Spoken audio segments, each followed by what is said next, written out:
Hi అండి, నమస్తే అండి. నేను మీ Eshwar. Welcome to Badlas kitchen. ఈరోజు మనం చిక్కుడుకాయ టమాటా కర్రీ చేసుకుందామండి.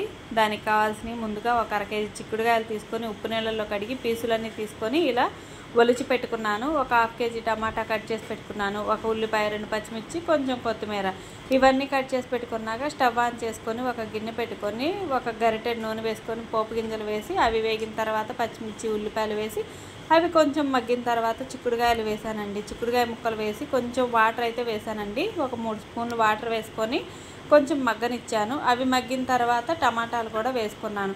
ఆ టమాటాలు చిక్కుడుకాయలు మగ్గిన తర్వాత కొంచెం పసుపు, అలాగే ఒక అర స్పూన్ కారం, అర స్పూన్ ఉప్పు వేసుకున్నాను. అదే ప్లేస్లో మీరు అల్లం వెల్లుల్లి పేస్ట్ కానీ ధనియాలు, జీలకర్ర పొడి కూడా వేసుకోవచ్చు. నేనైతే ఇలా సింపుల్గా చేసుకున్నాను. అవి అన్నీ మగ్గి అన్నీ వేసుకున్న తర్వాత లాస్ట్లో కొత్తిమీర కూడా వేసుకొని దింపేసుకున్నానండి. కానీ మీకు ఒకటి చెప్పాలండి, చిక్కుడుకాయ టమాటా మా వారు తినరు, అందుకోసమని బెల్లం చిక్కుడుకాయ చేయమన్నారు. నేను హడావుడిలో ఈ చిక్కుడుకాయ టమాటా కర్రీ చేసే హడావుడిలో అది మర్చిపోయి చిక్కుడుకాయలు మొత్తం ఇలా చేశాను. రేపు బెల్లం వేసి చేస్తాలేండి, ఈ ఒక పూటకి అడ్జస్ట్ అమ్మన్నాను. అందుకని సరేలే అన్నారు. నేను రేపు బెల్లం చిక్కుడుకాయ కర్రీ కూడా చేస్తానండి.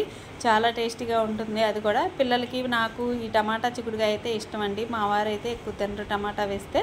బెల్లం చిక్కుడుకాయ అయితే ఆయన తింటారు. అందుకని రేపు నేను అది చేస్తాను. ఇది చాలా టేస్టీగా ఉంటుందండి రోటీల్లోకి, అన్నంలోకి. ఒకసారి మీరు కూడా ట్రై చేయండి. ఎలా వచ్చిందో కామెంట్ చేయండి. వీడియో కనుక నచ్చినట్టయితే లైక్ చేయండి, షేర్ చేయండి, సబ్స్క్రైబ్ చేసుకోండి.